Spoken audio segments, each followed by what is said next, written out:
Okay, I am going to say welcome to everyone that's here. Yes, I am Michael Blackstone. Um, I love Leonard Cohen, and this is probably my best impersonation of Leonard Cohen that I'm ever going to have. So, yeah, I think you've kind of got the idea that I have a sore throat, and it started yesterday. And it gradually got worse, and I thought, well, it'll still be okay because by the end of the day yesterday, I was still able to talk just fine. But then overnight, wow, she really went downhill, and I woke up this morning having trouble talking. But it's been getting gradually better as I go through the day today. And I did for a moment consider rescheduling this call. And maybe some of you are familiar with muscle testing. I decided for the fun of it, I would try a little bit of that. And in my muscle testing, the answer was no, you really want to do this webinar today. So fortunately, I have a fantastic microphone called the Yeti. Looks pretty professional. And I understand it is used by a lot of professionals, and I've been using it for a couple of years now and have found that it picks up my voice so well. And I practiced with it earlier this morning and discovered that I could talk and be heard without any difficulty, without any straining on my part. So there was no reason for me to change it. We've got a pretty good group here today, and I want to say I really, really deeply appreciate you all coming.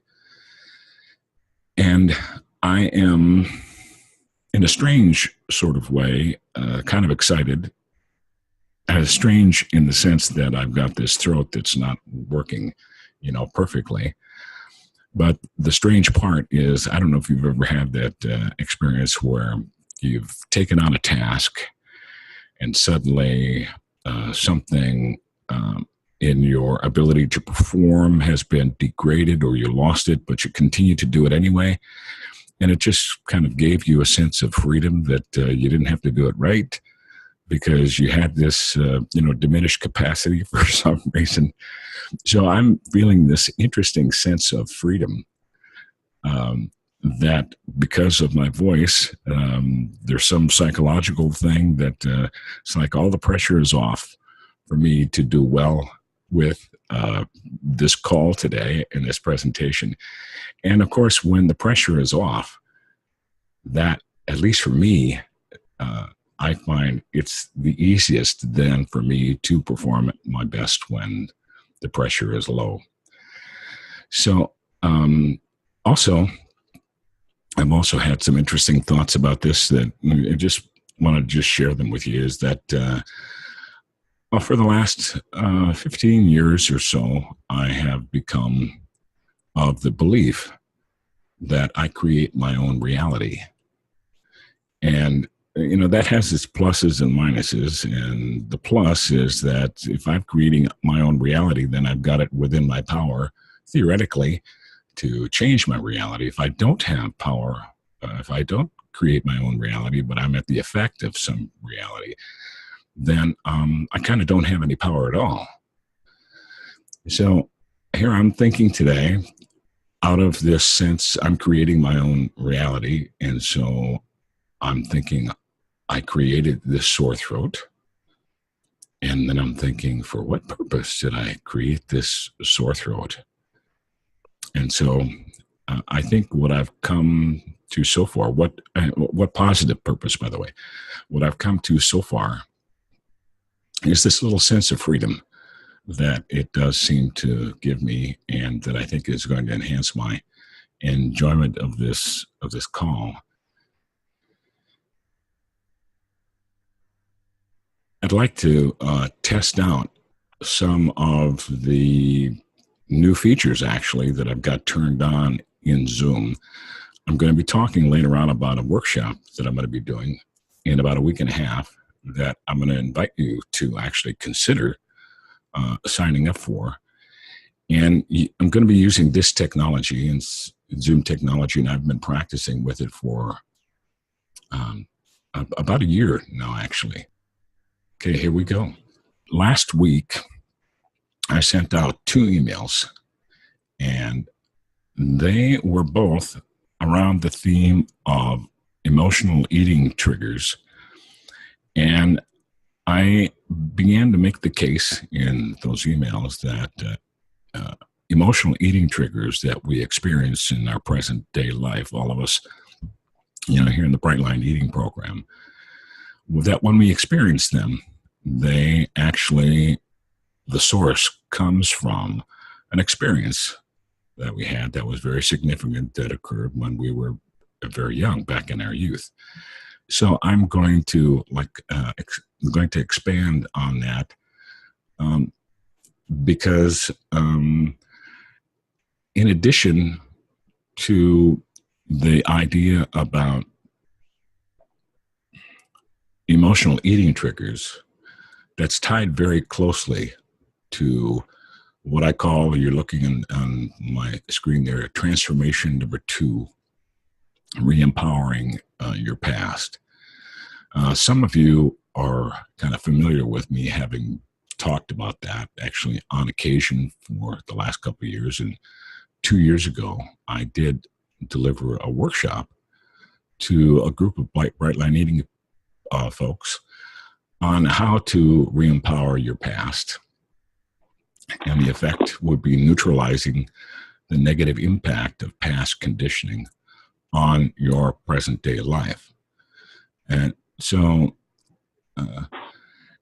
this page, so transformation 1, 2, 3, and 4 are kind of how I think in the overall about total personal transformation, that it begins with what the 2 a.m. syndrome workshop is all about. That's unifying your mind. If we experience inner conflict and turmoil within the dynamics of our mind, if we have episodes that are regular like that, then unifying your mind is the first transformation. But not everyone. In fact, amongst the regular population of professional people that I worked with down through the years, about 1 out of 3 of them needed to do that transformation number 1. And transformation number 2 is re-empowering your past. It's neutralizing negative condition from your past that got installed back when you were young, between the ages of all the way back to 6 months old to about 12 or 13 years of age. And what I found down through the years, that there is no relief from that for anyone.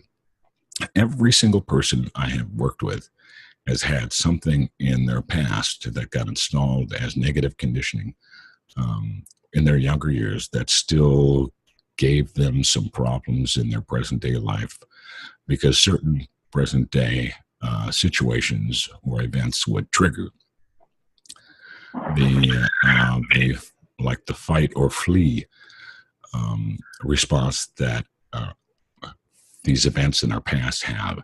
So going to continue with this notion of re-empowering your past. And I'm going to do this in 4 parts. Part 1 is I spoke about in the email that I sent earlier in the week on Wednesday about the 3 core beliefs that we form, and that we form between the ages of 1 and 12 years old. And I'm going to talk about what they are, and then how, in part 2, do those core beliefs affect your present day life? I mean, they're from way back, so how do they affect you today? And part 3, I'm going to reveal how can the current day emotional effect of a core belief be neutralized. And then wind up with part 4, which is, as part of part 3, I want to let you know I'll be making an invitation and telling you about that workshop that's coming up in a week and a half on neutralizing negative emotions from your history. And then in part 4, we're going to do something much more live and interactive, a live exercise of how to find a core belief by analyzing the last time you had a food trigger that you acted on.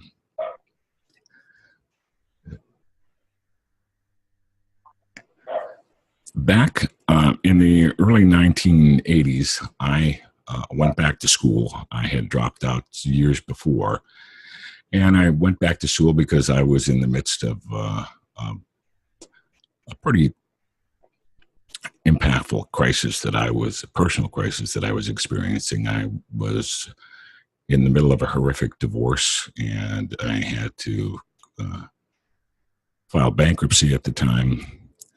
And the main reason I actually went back to school is I decided I needed at that point to figure out who the hell I was, because I wasn't very happy with who I thought I was at that point.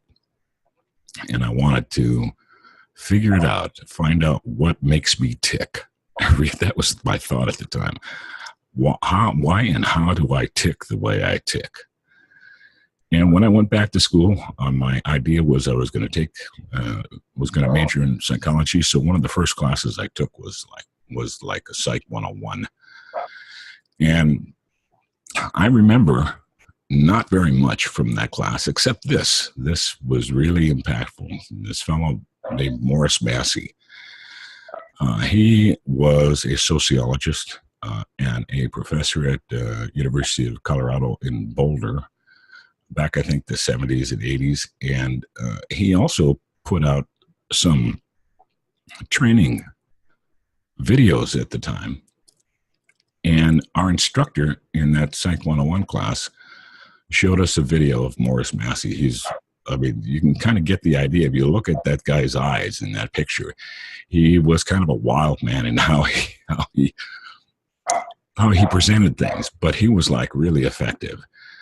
And I remember he said that 90% of our social learning is pretty much complete by the time we're 12 years old. And I, at that point, had just like hit into my 30s, and I knew that intuitively I could tell by that point in my life that he was right, that there was a lot of things I'd learned way back when that are still impacting me, dumb mistakes that I'm making, so I thought at the time. And he also, in that same training video, spoke about events that occur in a child's life that are so intense with emotion that the memory of such an event is like seared or burned into the memory, and it so deeply as to never, ever be forgotten. And the lesson learned, remembered forever, vividly. And he called these significant emotional events, or C's, he called them. And these significant emotional events are experiences in which we experience, like one trial learning. What I mean by one trial learning is we learn something from these experiences, and we learn it in just one session, so to speak. No 21 days of having to repeat something to learn it. And probably a pretty good example is, if many of us remember the first time we got burned by a hot, stove burner. And I know I have a memory of that. And I remember my mother using a whole quarter pound of butter on my hand. And I remember at the time how that did absolutely nothing to relieve the pain. That I remember. And so these significant emotional events are of the type that they're just seared in our memory. And that pun is kind of sort of intended, because these significant emotional events, when we remember them, are the kind where you say, wow, I remember this like it was yesterday. And so this actually had quite an effect on me, this training video from Morris Massey. The 90% of our social learning complete by the ages of 12, and the notion of significant emotional events. And I've added here in quotes that they're memory gestalts. And what I mean by memory gestalt, I'll explain a lot more as we're moving along here. But a gestalt is something that is made up of a number of different components, but it's like so much, there's so much like one, a oneness to them and to the performance that it's like the German word is Gestalt, and it means something like singular, but it can include a lot of things. So a memory Gestalt, I mean, a Gestalt could be something like a car. Put all the parts together of a car, and you've got a car there, and then you put a driver in there, and now you've got a Gestalt. You've got a vehicle that will move on its own because the driver drives it. And it interacts with other Gestalt vehicles that are independent also and moving along the highways and byways and streets. So this notion of memory Gestalt is going to come up in a little bit as well, because these significant emotional events have a lot of components to them. And when we talk about significant emotional events, well, there was one thing I forgot from the last screen there. Little did I know at the time I'm watching Morris Massey that I would begin my career in executive coaching 5 years later. And I would become very, very familiar over the next 15 or 20 years with significant emotional events, because I found every business professional I worked with had things happening to them today that we could trace back to significant emotional events. So I got very interested and really specialized in them. Another word I'm going to use for them is imprint experiences. So when we're talking about significant emotional events or imprints, you can't do it without talking about neurotransmitters, because neurotransmitters provoke, or imprints and significant emotional events provoke the release of chemicals called neurotransmitters. And there's about 100 different neurotransmitters that have been identified. And many of those 100 create different emotional moods. And there's 6 or 7 that are like the top 6 or 7 that are mood altering: dopamine, oxytocin, serotonin, GABA, and a few others. But many others of these 100 different neurotransmitters also have an impact on emotional state. And released neurotransmitters, when they are released, they create like the full range of emotional states, from terror to ecstasy, from,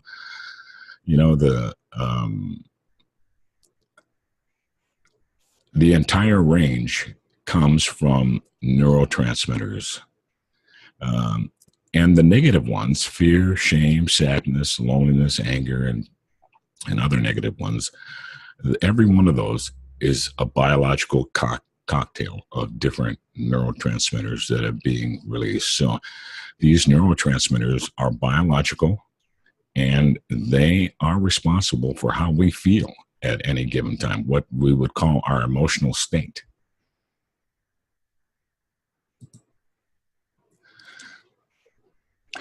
And also, along with significant emotional events and imprints, there is a somatic component, or the feeling body is another way of saying it. Imprints create like a sensory feeling, a tension in the body. And this feeling or tension becomes linked with the emotional state created by the neurotransmitters. And so this feeling or tension usually is, somewhere in the body, from like the lower stomach on up to the head. You can have a feeling from a significant emotional event that's in your lower stomach, or in your regular stomach, in your solar plexus, or a tightness in your chest, or butterflies in your stomach, or a twisting in your stomach, or it could be in the throat, tight throat, neck, shoulders being tensed up, or some feeling in your head. But this somatic component, this feeling, is always a part of, becomes a part of any significant emotional event. So now, in addition, during and following any significant emotional event that we have when we're young, and I'm going to come up with a few examples as we go along. During these imprints, there are core beliefs that are forged, that are formed. And here are the three basic ones that are the most important for us to care about. We develop somewhere between the ages of 2 and 12 or 1 and 12 a core belief about life. We develop a core belief about other people, and we develop one about ourselves. And those three are the most significant because, I mean,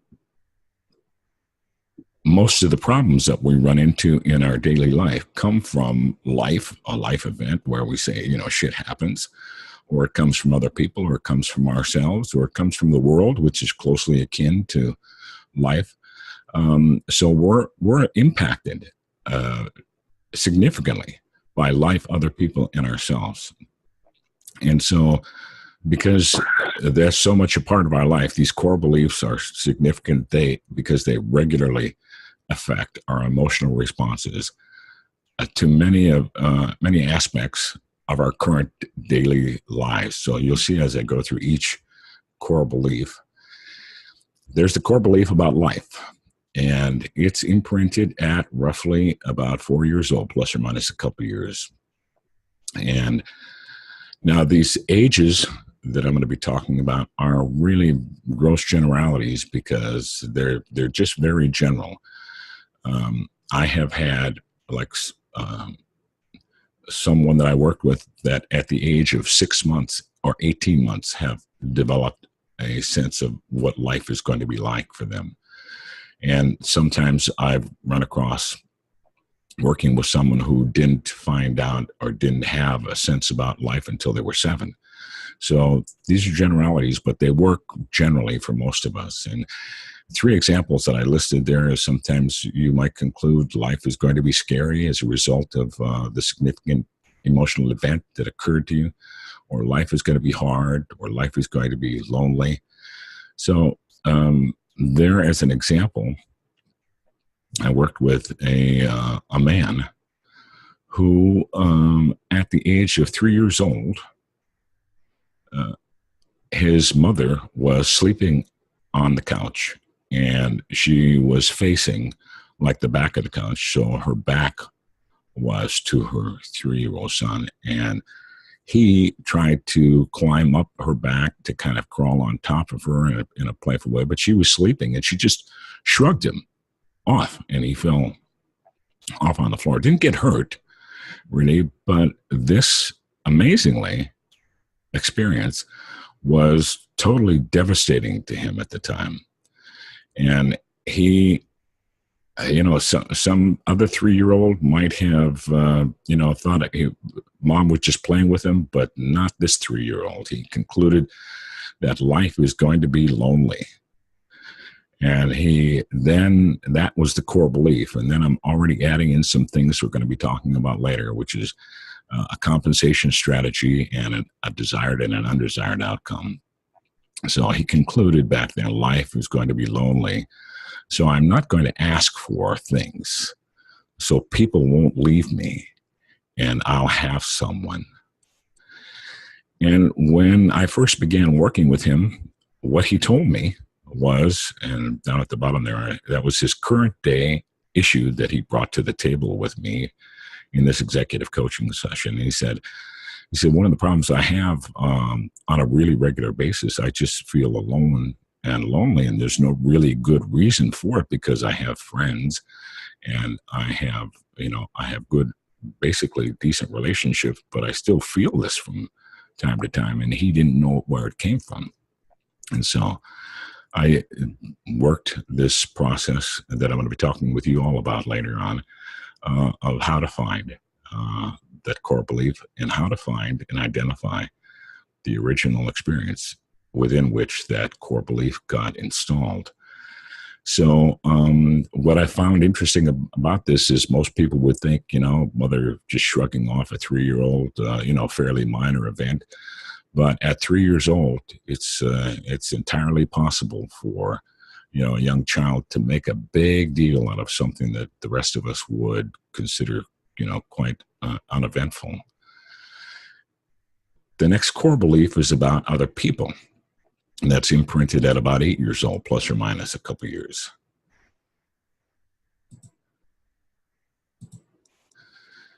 And an example of 3 examples there are people can be unfair. There may have been a significant emotional event around people interacting with a young 8-year-old and doing something mean to them. They could come up. Another one is people are going to judge me. Another example is people can be cruel. And in the example I've got listed there below, where older classmates beat up a 10-year-old boy.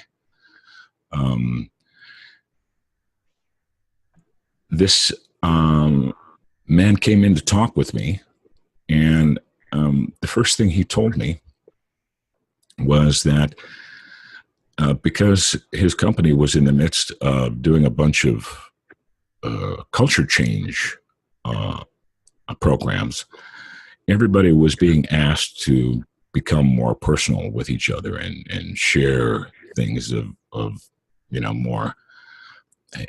more of who they are.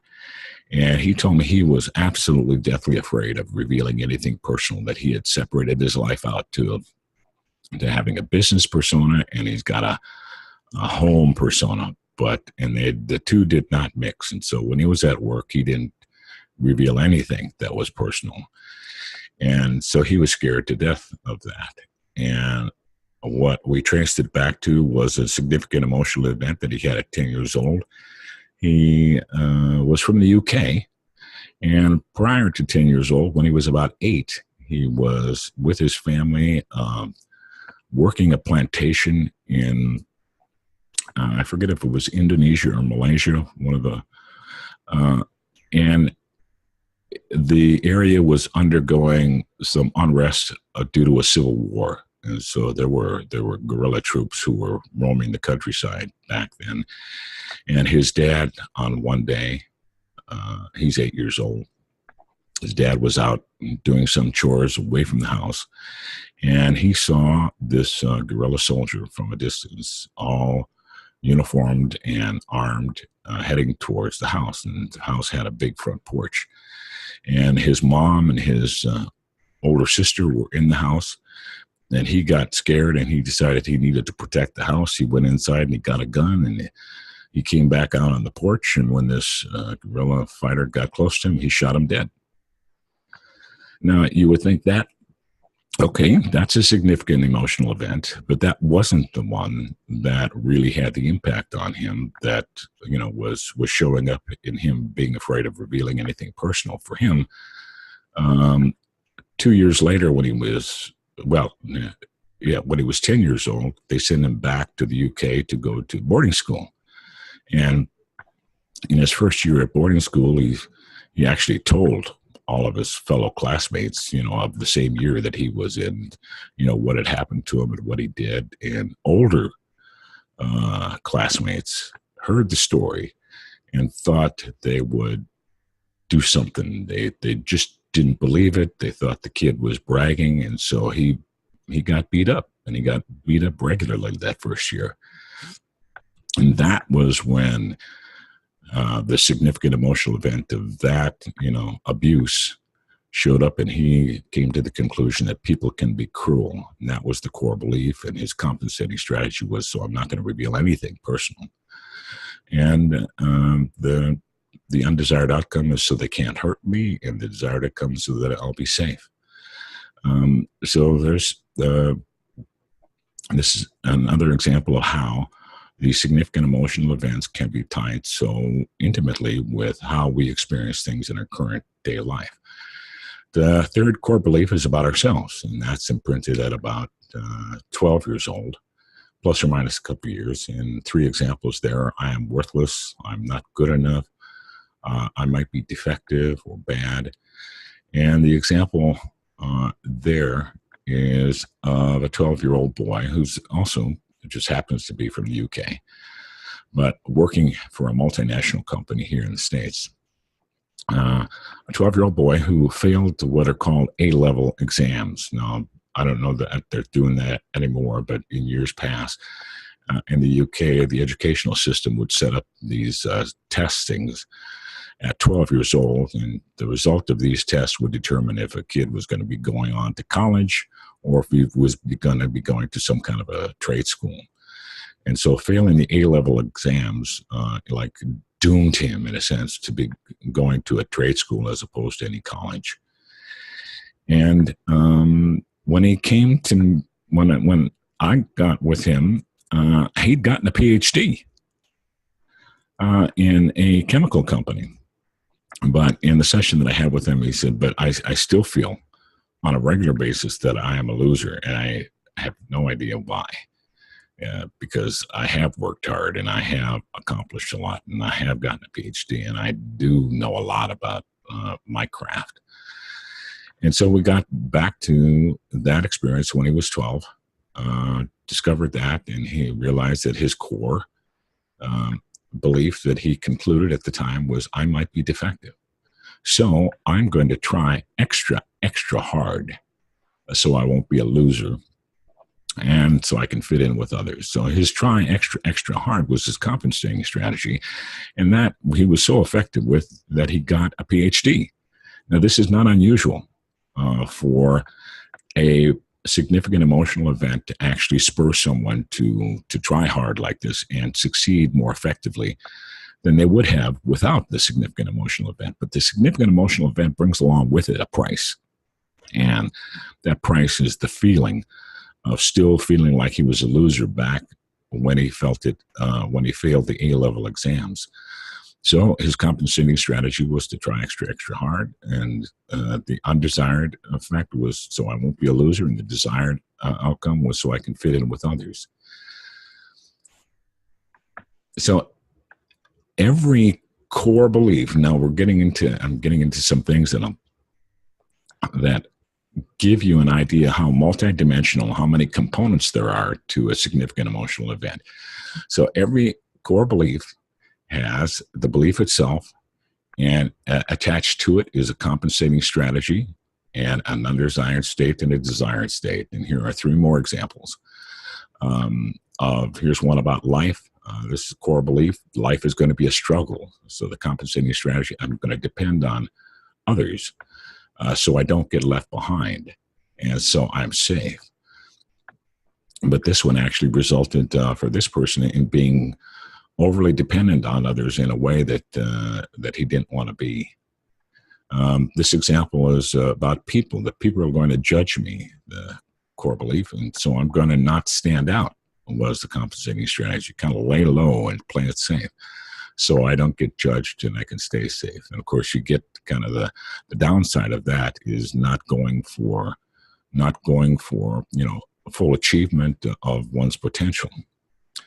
And that third one I've got listed there is really actually quite common. I'm a fraud.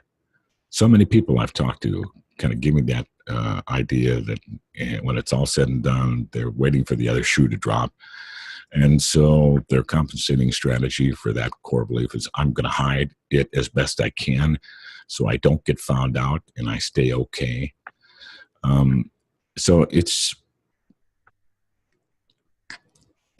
As a summary, these are the components then of a significant emotional event or imprint experience. So first there's the event itself, then the neurotransmitters that get released, causing the intense emotional state, and then the somatic tension in some part of the body. And then a core belief is formed during and after the event. There's a compensating behavioral strategy that's adopted and begun to put into practice. And there's an avoidance of the undesired outcome, and there's a moving toward the desired outcome. And common to almost all of them is also the desire that's in there to fight or to flee. And so that's why I call this a memory gestalt, because it's not just a memory of the original event. It's all these other things put together that create this gestalt of a significant emotional event that is very durable, and it's very, very hard to change. So how do imprints and core beliefs affect your present day life? So anytime something occurs in your present life that in any way resembles or looks like or sounds like or feels like the original imprint event. The core belief and the compensating strategies are activated along with a negative emotional state and a stressed body state. And the result of that then is upset. Neurotransmitters are released: fear, anxiety, worry, frustration, or anger. And your internal response is to want to fight or flee or engage or leave. And that internal state makes access to your normal creativity and problem-solving skills like impossible. It makes your situation even worse. And here is where you can experience a trigger to eat. So how can the current day emotional effect of an imprint and core belief be neutralized?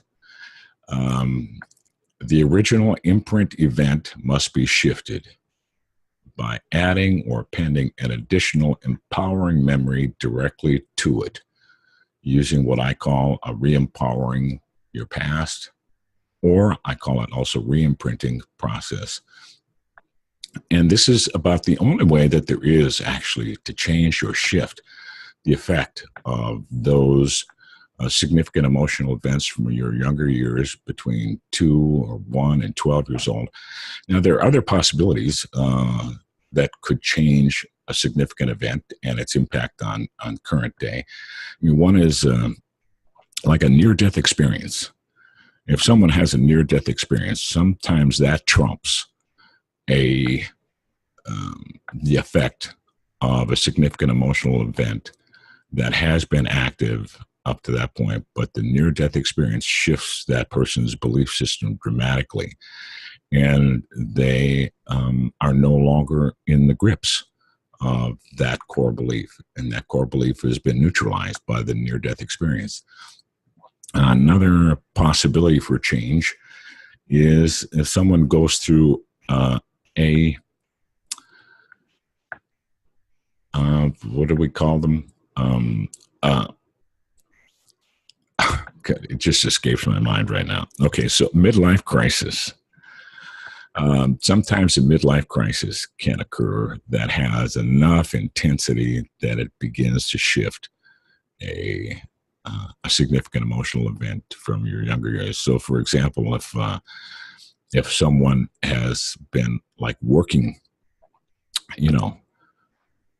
their fingers to the bone for all of their adult working life, and they reach the age of 45 or 50, and that work ethic, while good, they didn't enjoy what they were doing because it was motivated or driven by a significant emotional event that was negative back when they were young. And they suddenly realized, this is not the life that they wanted to live.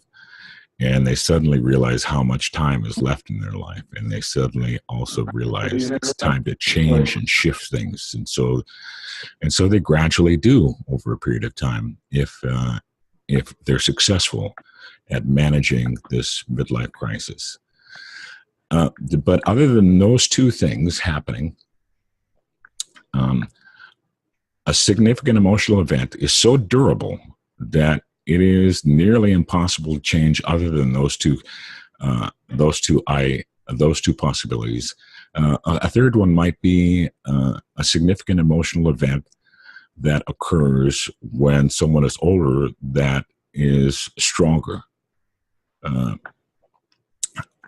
And of course, a near-death experience would be one example of that, but there could be other significant emotional events that can happen into someone's 50s or 40s or even 60s. But now most of us aren't fortunate enough to have had a near-death experience. I've often thought I would enjoy one without having to get close to death. But and most of us can't just conjure up a midlife crisis, or we can't conjure up a counteracting significant emotional event. So this is the way it needs to be done. And that the original event has to be shifted by adding and appending to it an additional empowering memory. And in steps, it looks like this. First, someone experiences the current upset. And then in the midst of that experience, that person, if I'm working with them, I help them identify the emotional feeling and where it's located in the body. And then we use that somatic body feeling to sort backwards in time to identify other events along like a reverse time chronology. And we eventually get back all the way to the original event. And once we identify the original event, then we analyze that and identify the core belief about life, others, or self, and the compensating strategy, desired and undesired state. And then I teach them how to do a 7-step structured daydream process that I call that re-empowering your past or re-imprinting. And this 7-step structured daydream creates an alternate empowered narrative of the original experience. You cannot change an existing memory, or you can't change it very much. But you can add a new memory to the original one that will accomplish neutralizing the emotional impact of the original event. And so I teach them how to do this 7-step structured daydream, creating that alternative narrative. And then I have them do the same re-imprinting process with subsequent. Usually there are 3 to 6 other imprint events up to 12 years old. And I have them do the same re-imprinting process with those other events that are up to the 12-year-old mark. And then we walk the process back into the present day.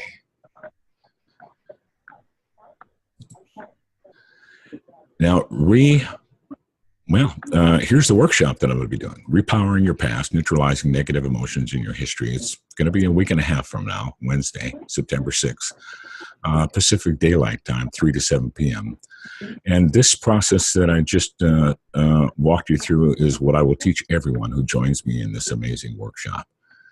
Now, once you learn the how-to and actually do this entire process, start to finish in the workshop, it is repeatable, like a do-it-yourself project with other situations where you may experience chronic upsets around life events, relationships, or personal self-esteem.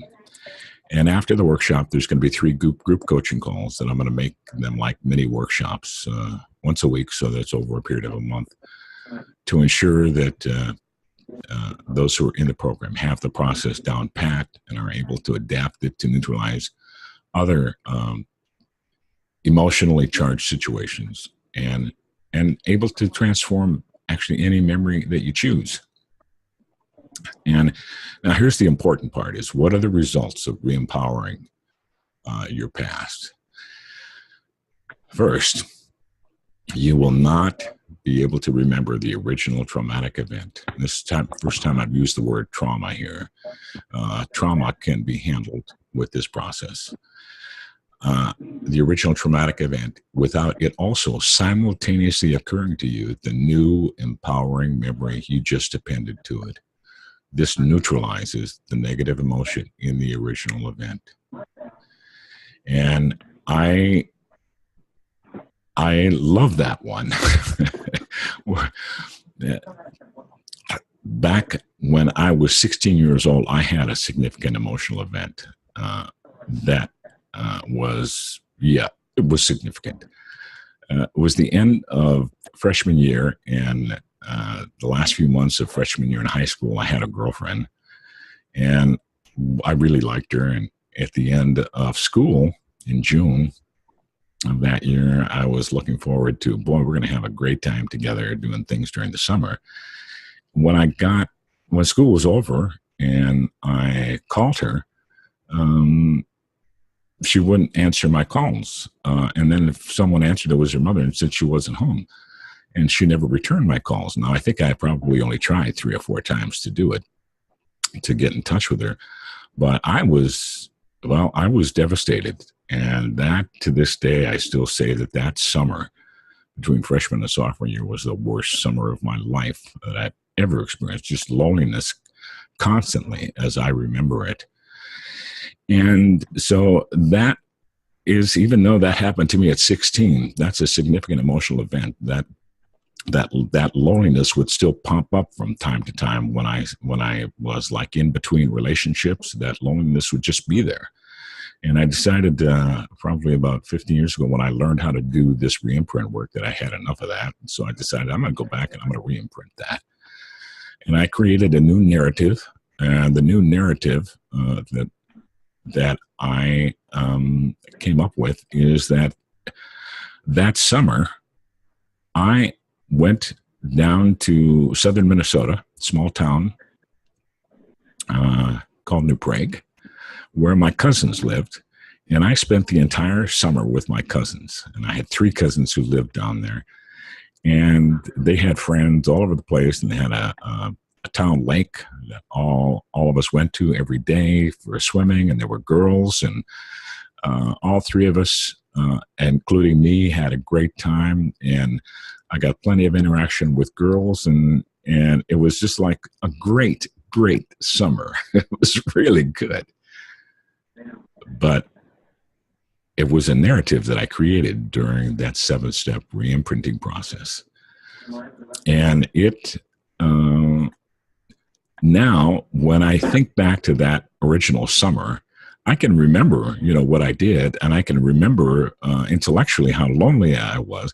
But as soon as I remember that summer, immediately it pops into my mind that alternate summer that I spent down in that small town in southern Minnesota, having a blast with my cousins and going to the beach every day, and girls and guys having a great time. And that loneliness was completely obliterated after I did that reimprint process. And so that's, I want to highlight that example a little bit, because that's, in past times when I've talked about that, I've heard people have told me, hey, I didn't realize I could use this reimprint process to handle how I feel after, a broken relationship.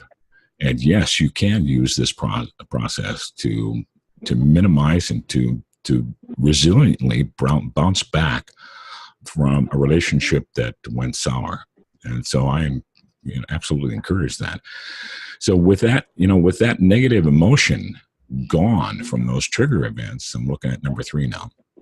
Instead of feeling like, I had the fight or flee option, which is what I felt, I just stayed home during the real summer, that you will have access to your best balanced thinking and creativity. And that really is a big helper. You need to be at your best. And removing the negative emotion helps you to be at your best, because your better handling of these formerly troublesome trigger events leads to, positive, esteem-building, feel-good neurotransmitters being released. And that means the food triggers will either not be there or far more easily managed. I think that, the better you feel, the better you feel internally about yourself, the more successful you'll be in, managing your food intake and cravings and temptations and emotional eating triggers. And to help things out even more, this process also installs new automatic positive behaviors that replace old reactive patterns. These new behaviors are pleasantly noticed just after the fact, as, wow, I did that. And so someone, I remember 2 years ago, I got some feedback from a mother who had a teenage daughter. And she said after she did this process that prior to doing the process, the re-imprinting, she had always had kind of a contentious relationship with her teenage daughter. And she would get irritated, and then it would just like go south from there. And after she did the re-imprint process, her daughter started to do the same behaviors that used to trigger her, but she looked at her daughter and had a totally different feeling and remembered the imprint, and the imprint was there for her to, because, and especially the absence of the feeling of being frustrated. was gone as she was looking at her daughter, and that enabled her to interact with her daughter in a way that really surprised and really pleased her daughter, and that relationship shifted as a result of her re-imprinting something from her past. So, and this re-empowering process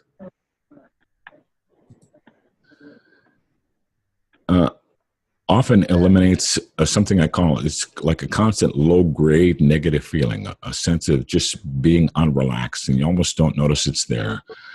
And it's like an alert mechanism that was part of the original imprint memory. And clients tell me that they didn't even know it was there until it was gone. And when it's gone, it's good for a better sense of well-being and inner peace. So I think I want you to have the idea. This live workshop is much more about your life and shedding as much old, negative conditioning as you can, to really transform your quality and your experience of life and your relationships and your personal sense of well-being. And eliminating food triggers is a nice bonus. So to register for the live workshop now, because this is, I am absolutely determined and committed and dedicated to transformational results for participants, for anyone that I work with. And so I am truly limiting it to 10 participants so that I can offer that hands-on interactive environment, so I can guarantee the transformation, guarantee that everybody comes away with the skill. And everybody comes away with a positive experience of doing the process successfully. So to register, this is kind of different, but email me at mentor@cox.net with the subject line, hold my spot. Mentor@cox.net, mentor@cox.net with that subject line, hold my spot. And if you're one of the first 10 to email me, I will send you an invoice for $97. Now, yep, that is the price that I'm going to. I had thought about $147. I thought about $197. I thought about $297. I thought about $397, but I settled on $97 for this first one. And so you can use a credit card and to pay the invoice. And once you paid, you're in. And now I'm going to send out a recording of this call pretty quickly. If I can get the editing of this done by tomorrow afternoon, I'm going to send this out so others, and typically upwards of a little over 200 people listen to the replay of the call. So if you really would like to do this, I just encourage you to jump on it. Email me, mentor@cox.net, and say, hold my spot. And I'm offering a 30-day guarantee.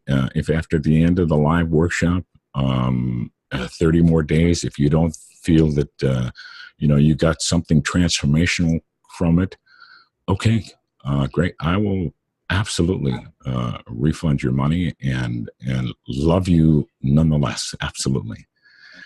So I expect the workshop to fill pretty quickly at that price.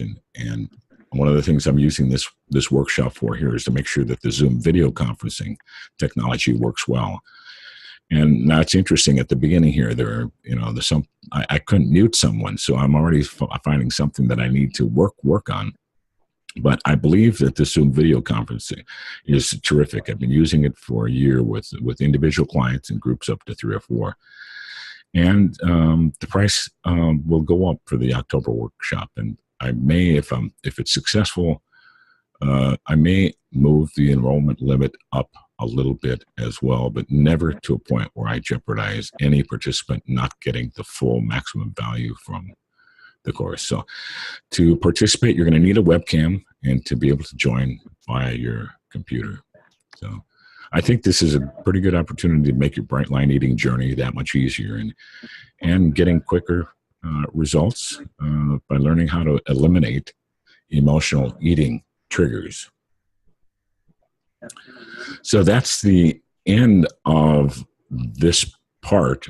And so what I would like to do is move into the live part, where I would love to help as many of you as I can find a core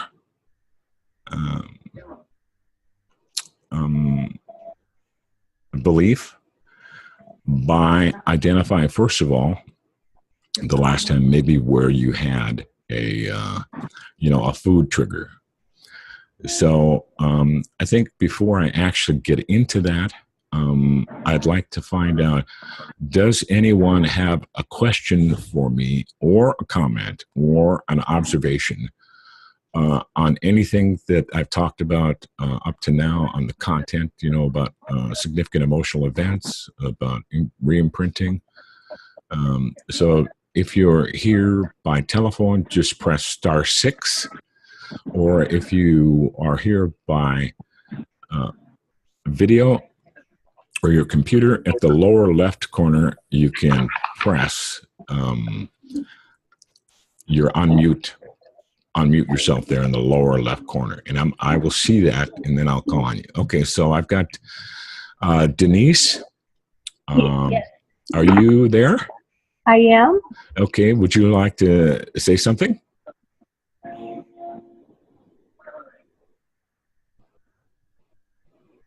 Okay, so maybe I didn't, I think I may have asked Denise. Okay, Denise, I think I accidentally muted you again after you unmuted yourself, and I apologize for that. So, okay, go ahead, Denise.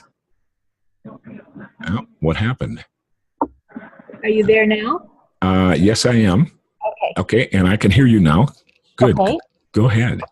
I know where my trauma originated, and I've always said it before, and then over my lifetime I've realized it's really, my brother was born when I was 5, and I've always felt that everything kind of goes back to when I was 5.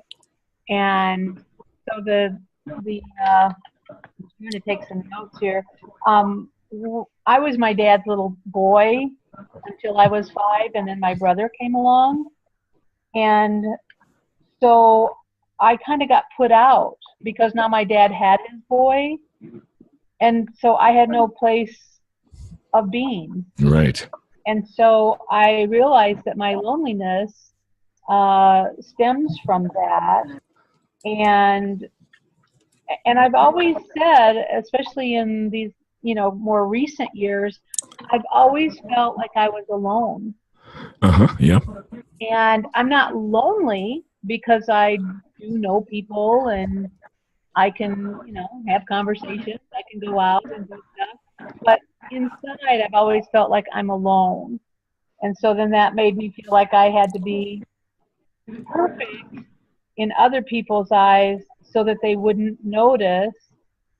And the abandonment issue, I always had to rise above. So I always had to be my best. I always had to know all the answers and, try to look my best, and, in hopes that they wouldn't see any of that. They wouldn't find me out, like I think you mentioned. So yeah. That's, it all makes sense.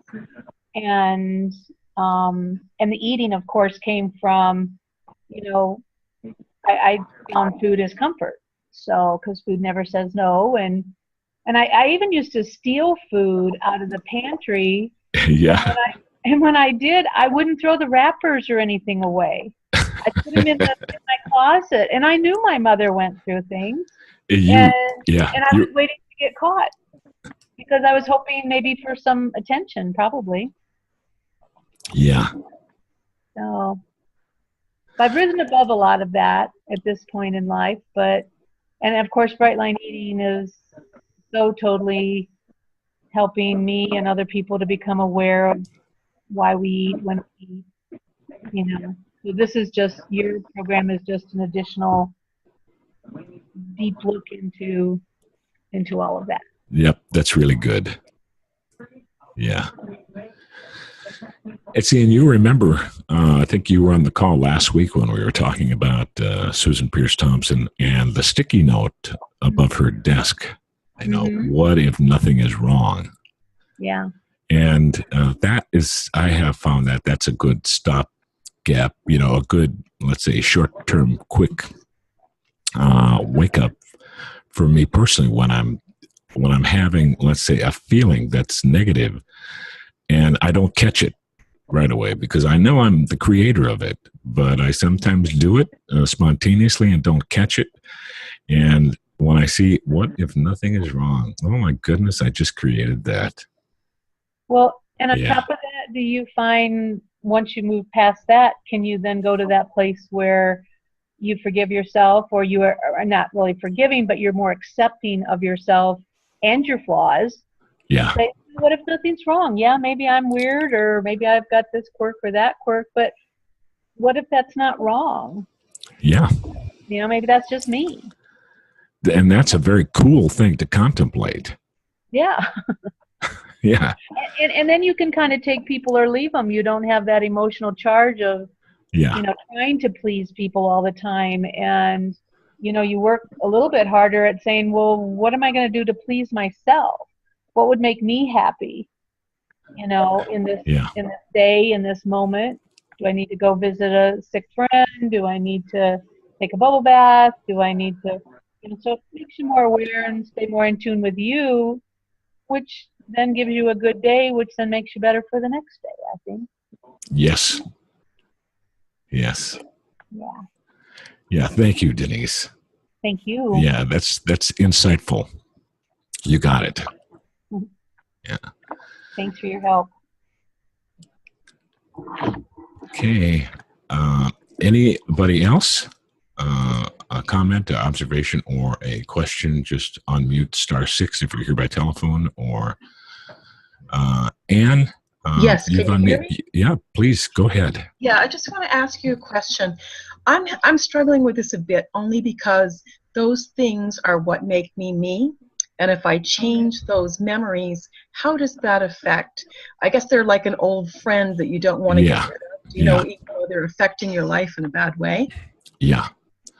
Well, the one thing that I think, this may be too quick an answer, but it's one I've come up with because I get that question asked a lot. Thank you. There are occasionally people who say, I don't want to lose what I got from that. Right. And so my experience has been everybody who's gone through the process absolutely retains everything that they learned from the difficult experience. They just lose some of the suffering part. That would be nice. Yeah. Yeah.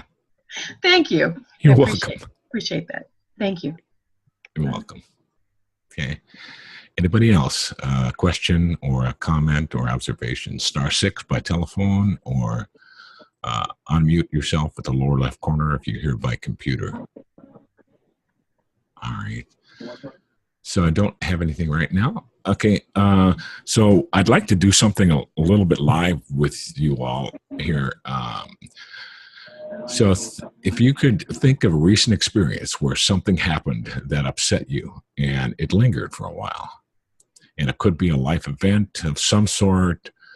A couple of examples I've got there, but there's, dozens. There's job loss, unexpected bill, or you lose something, or a car breakdown, or a child problem, or even in that same category, a world event could catch you off guard that might really, have a negative impact on you, might stick with you for a while, or food binging, or it could be like a relationship situation where you felt hurt, or embarrassed, or judged, or irritated, or angry, or you lost a friendship. Anything to do with a relationship situation. Or it could be an issue with yourself. You made a mistake. You did poorly with something, or experienced a failure.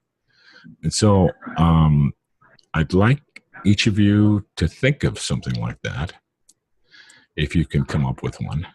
And then those of you that have figured out how to click yes successfully, go ahead and click yes if you come up with one. I am going to, at this point, I'm going to unshare my screen. So I'm going to be back here with you now, all of us together. Okay. And okay, so let's see, I've got 2 people so far. By the way, so if you're struggling about how to click yes, or you're not seeing the yes button, click at the bottom of the screen where it says participants, and that should open up a box on the right-hand side, and at the bottom of that right-hand side box, there should be an option to click yes. And so let's see. I am going to let's see. How about Ilana? Would you like to talk about yours? Would you like to do that? Sure. Okay, and now I have to. Okay, yep, you got yourself unmuted. Okay, perfect. Great. Okay, you can go ahead. Well, my issue is a recurring problem with procrastinating with work. And I had added to my nightly checklist for the next day, getting my work done during the workday, so I don't have to spend my weekends trying to catch up. And it's one of those recurring things. Every day I say I'm going to do better, and every day is the same. And as my eating has improved with bright line eating, it's kind of like this has become the bubble in the snake, or the balloon when you squeeze it from one end and the balloon pops up in the other end. So the eating is better, but the procrastination around work has just gotten worse and worse, including this very week. So, Okay. All right. So do you remember the last time you were experiencing that procrastination? Yes, Thursday, this past Thursday. Okay. And do you remember the part where it was a struggle? Mm-hmm. Yeah. It became really clear I wasn't going to get done what I needed to do. I had set up my Friday so that I had various commitments which would not leave enough time to get the project done that I needed to finish. Now here I am Saturday, and it's towards the end of the day, and I did work on it some this morning, and I plan to work on it all day tomorrow because it's due Monday. But it doesn't feel very good. It actually feels pretty bad. Okay.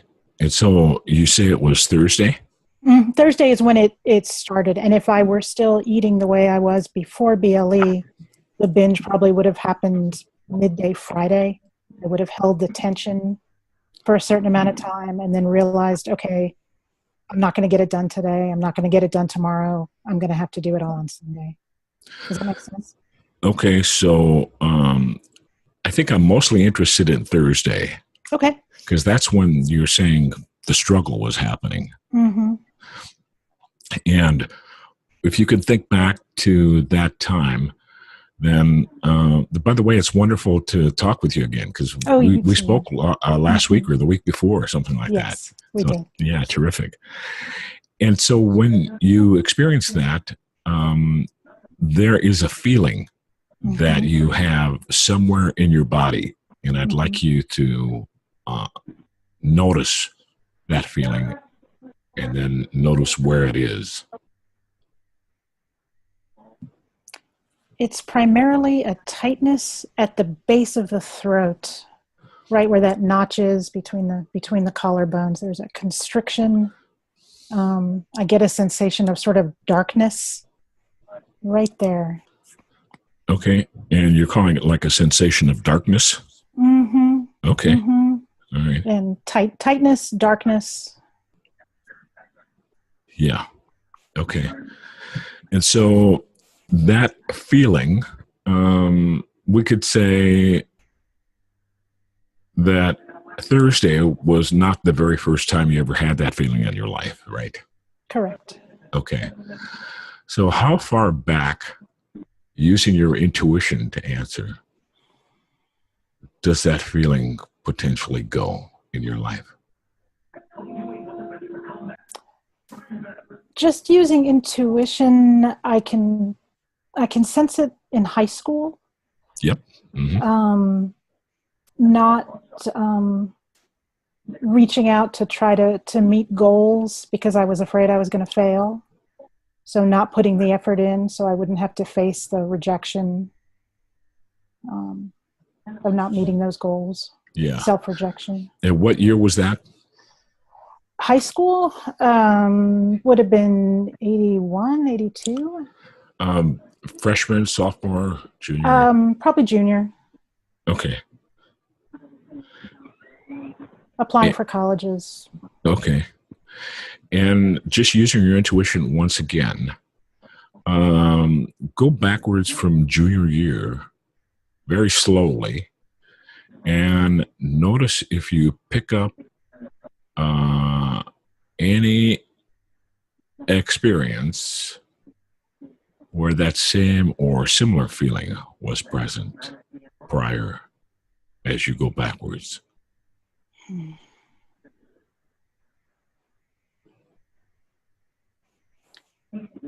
I'm not sure I can pinpoint the year, but I'm feeling the sensation of being much younger and not wanting to go to school. Okay. I'm thinking elementary school. Okay.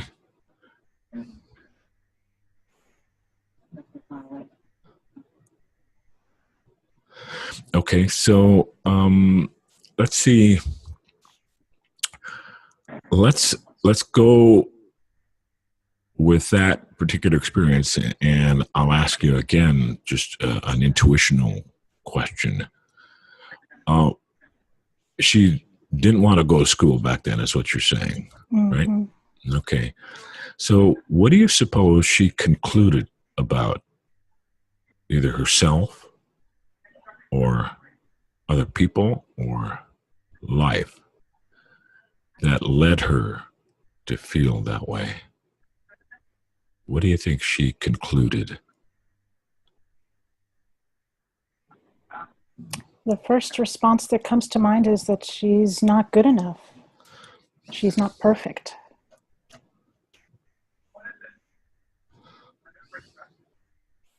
Yeah. Okay. And then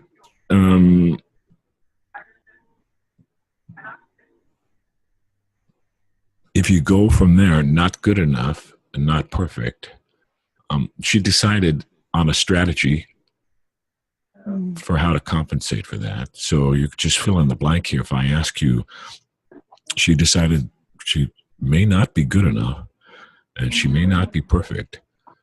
So in the future, I'm going to, she thought, you fill in the blank. Hide. And hide so that she won't be seen and judged, yelled at for not being perfect.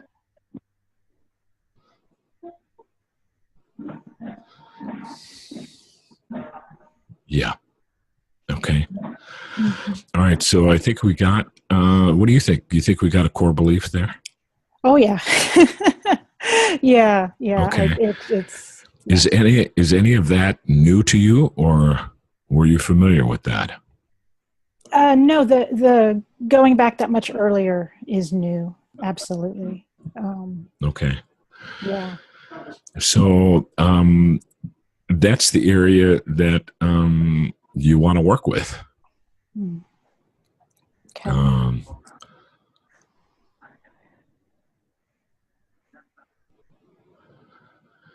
And I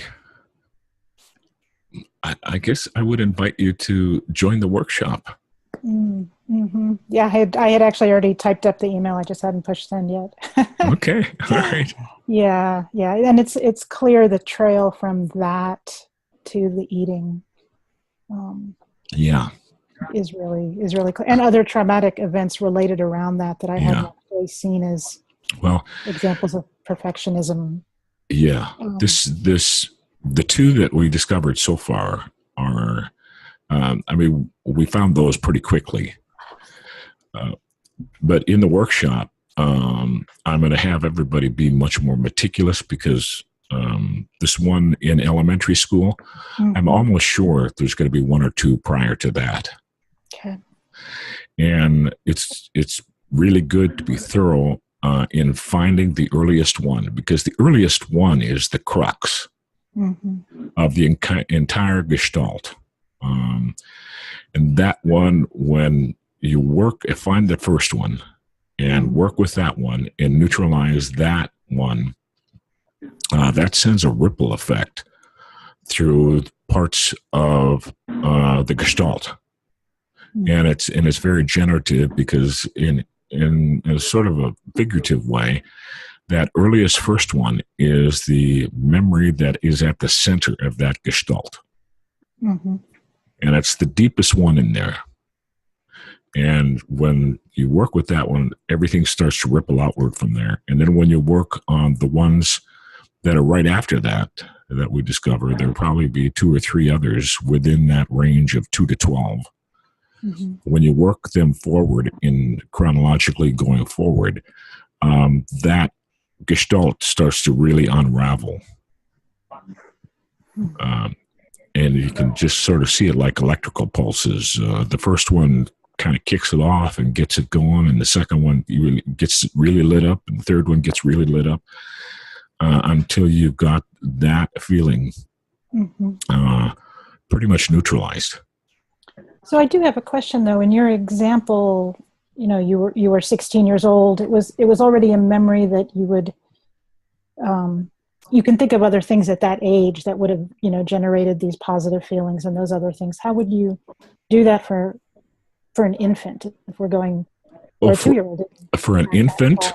Or for a 2, you said 12 to 1 year to 2 years would be probably. Yeah. Okay. Yeah. Well, let's see, how can I say this? Once I am working with a person and we start to unfold and kind of unpack this whole thing, even if it is the earliest experience is a 6-month-old experience, and that one, let's say at 6 months, has to do with life, probably life is or isn't,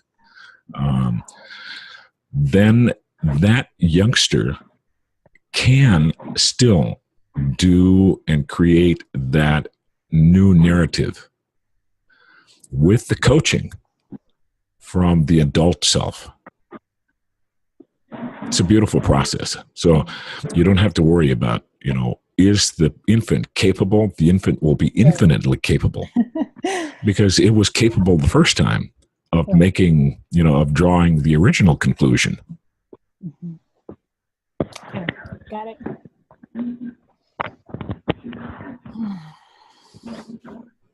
So tell me what you're thinking. That makes complete sense. I'm underestimating the capability of the infinite wisdom of that age, and then also just really curious about getting from the perfectionism or the fear of being judged to the present day, to the procrastination.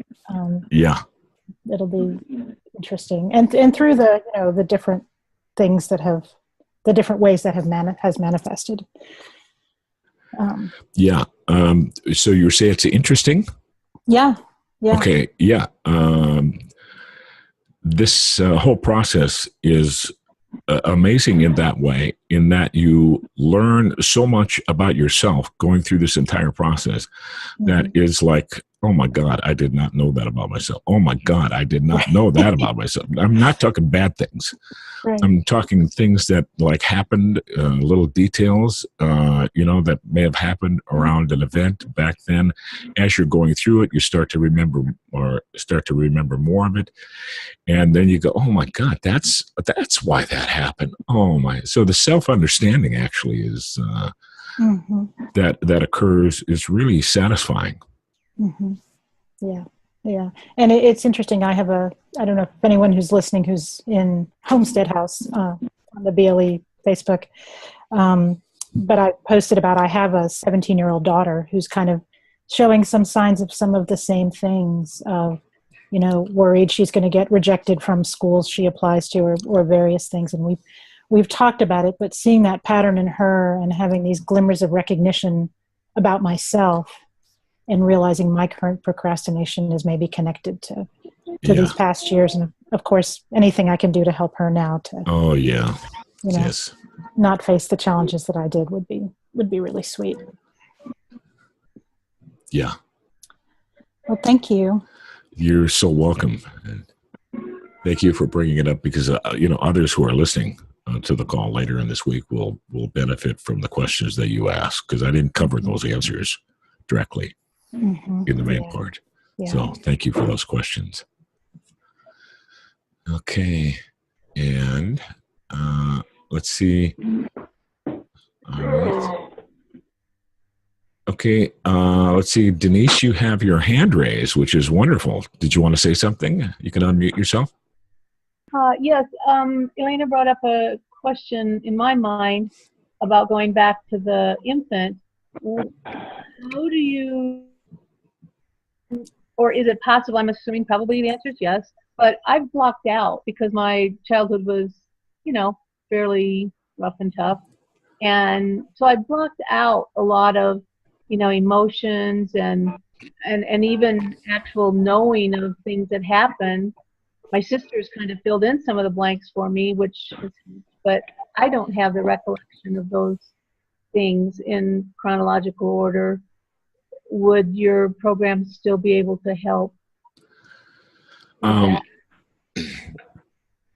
Well, first of all, I mean, there's kind of like two questions in there. First, would the program help? So let me do the smaller question first.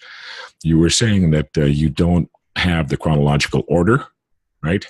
Well, I just don't have, not necessarily chronological, I just don't have remembrances of things happening. Yeah.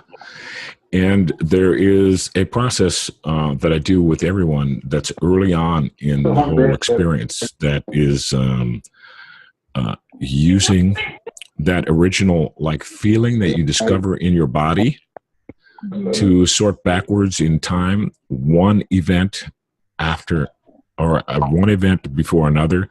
So it's like you're proceeding in a reverse chronological order, and you will come up with everything in pretty good chronological order when you engage in that structured process. Like, do you ever remember reading which one of the Mark Twain books talked about those caves along the Mississippi River, where in order to like some of these caves were like labyrinths, and the only way to get in and get out is to have a ball of string, you know, and unroll it from the entrance. Are you with me? I can kind of maybe remember. I blocked a lot of that stuff out. I wasn't a reader, so. Okay. I had to read it in school, though, so. Well, I think the main thing is you'll surprise yourself. I mean, I've had started doing that discovery process with the reverse chronology in the timeline. When I'm working with a client, it takes about 15 minutes to get from the present all the way back to the original one. But so it's pretty efficient. And many times I've had people tell me before we start, they'll say, "Mike, like, I don't know if I can do this." And I encouraged them. I said, "Okay, just give me the one before the one that you just told me about. We'll just go from there." And then they give me that one, and then they might say again, "You know, I don't know if I can do this." And I said, "That's okay. Why don't you just give me just the one before that?" Mm-hmm. And pretty soon, their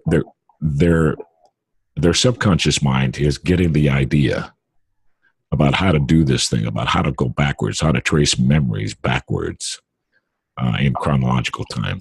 And so I don't have any concern. Everybody that I've ever worked with has always been able to do it. So I think you will be able to too. Now, the idea is that the ones that are between the ages of 12 and 2 or 1, you know, as you're going backwards, those are the most interesting ones. Those are the most potent ones for doing change work with. Because those are, you know, the ones that were installed in our youngest, most impressionable years. But once you get that far back, those you'll come up with probably 5 or 6 different experiences that are all part of this gestalt that you're thinking that you might want to work with and get some resolution around. I'm not sure if I answered your question at all, Denise, to tell you the truth. Yeah, you did. And I kind of thought probably you would answer in the way that you did, but I just didn't know. And I did hypnosis work, and I was just sure that I wouldn't be able to be hypnotized. As she counted me down and everything, I just thought, oh, I'm not going to be able to do this. And then sure enough, there I was doing the work. Yeah. So, you know, it's hopeful to me that, you know, Please, your work, yeah. So please forgive me for this, but that skepticism is a hallmark of perfectionism.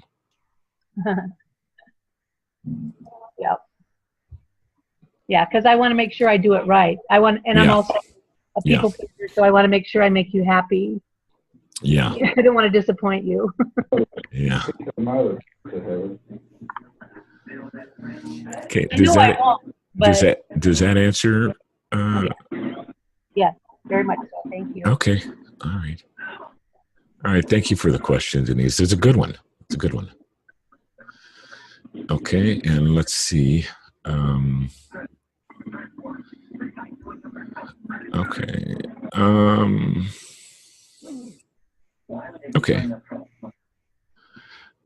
Let's see. Someone has asked to explain the workshop once again. Just one day or more. What time of day? Okay.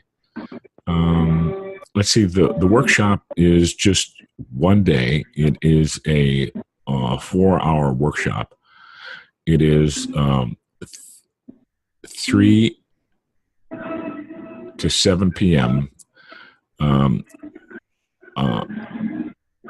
Wednesday after next. I think I should share screen so I'm sure that I know what I'm talking about here.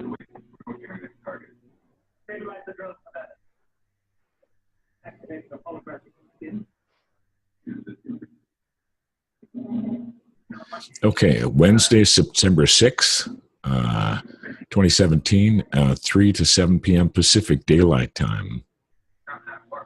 And so that's it. And then there will be group coaching calls that, like I said, I want to make them mini workshops so that's more than just a group coaching call with questions.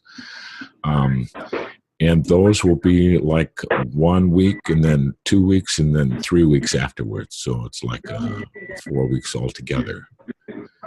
Okay, I'm going to pause. I'm going to stop my share. Okay, did that cover it for you? Someone who asked the question? It said privately, but okay. Okay, wonderful. Terrific. Okay. I really do like this Zoom technology. Okay, so let's see. I need to, let me make sure I have gotten everybody out of on the chat. Okay, good. Okay, I'm gonna move the chat. Okay, and I've got Diane. I have your hand raised, and I am going to unmute you. Okay, Diane, go ahead. I've got you unmuted. Mike, I just wanted to say the Zoom thing continues to be new to me, but I have already sent my email to you. I am in. Okay, all right. So I appreciated this again today, and I just think it's so central to, I'll just say healing the core self. So, and that's all I wanted to say. All right. Thank you so much. That's wonderful. I'm glad. Welcome. Welcome. I look forward to working with you. Yeah. Okay. Let's see. I'm going to take your hand down. All right. And let's see, Denise, you've got your hand raised. Okay. I just unmuted you, Denise. No, you already got me. Okay. All right. Good. I'll take your hand down. Okay. And then mute. All right. And then Diane, I'm going to mute you. Okay. Any other comment, question, observation about anything we've talked about, or even if we haven't talked about it? So I want to really take a moment to thank you all for coming to this particular group coaching call and webinar as well. And I was really happy, very happy to be able to lay out the whole thing about significant emotional experiences and imprint experiences and what they are and what are the components and why they still affect us, why they can be our nemesis today. Whenever something occurs that it remotely looks like, sounds like, or feels like the original experience, and it kicks up the neurotransmitters, and so I am genuinely appreciative that I had the opportunity to do that with you all today. And so the next time we talk, I think I won't be near as good in my impersonation of Leonard Cohen, the guy I like a lot. So, but if anybody has anything final to say that they would like to, I'm wide open for it. Okay.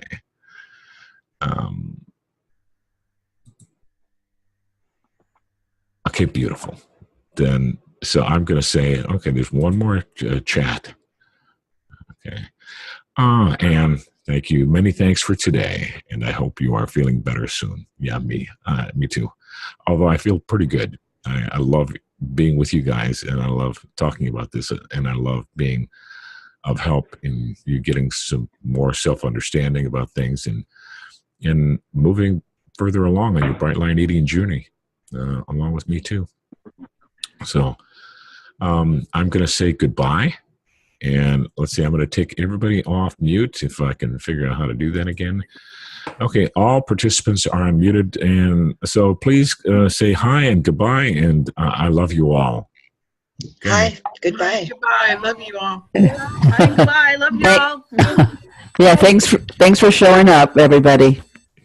Yeah, I agree with that.